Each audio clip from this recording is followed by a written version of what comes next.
இந்த வீடியோ ஒரு நிமிஷம் பார்த்துட்டு வாங்க. சூரிய அவர்கள் இன்னும் சென்னையில கார்ல போறப்ப பெரிய பெரிய பில்டிங் சில பில்டிங்லாம் பாக்குறப்ப காருக்குள்ள கால் மேல கால் போட்டு உட்கார்ந்துருப்பேன். அந்த பில்டிங்கை கிராஸ் பண்றப்ப கால் எடுத்து கீழே போட்டு உட்கார்ந்துருவேன். ஏன் ரொம்ப நேரம் கால் மேல கால் போட்டு உட்கார்ந்துருந்தீங்களான்னு கேட்டேன்.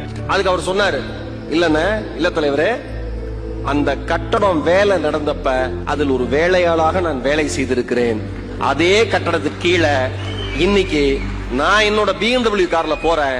காருக்குள்ள சூரிய இருக்கலாம், ஆனால் என்னை வாழ வைத்த பில்டிங் முன்னாடி எப்படி நான் கால் மேல கால் போட்டு உட்கார்றதுன்னாரு. இதுதான் சூரி, இவர்தான் சூரி, இப்படித்தான் சூரி.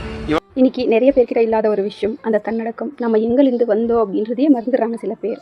அதன் நடுவில் அவர் அவர் செஞ்ச அந்த வேலைக்கு அவ்வளோ மதிப்பு கொடுக்குறாங்க.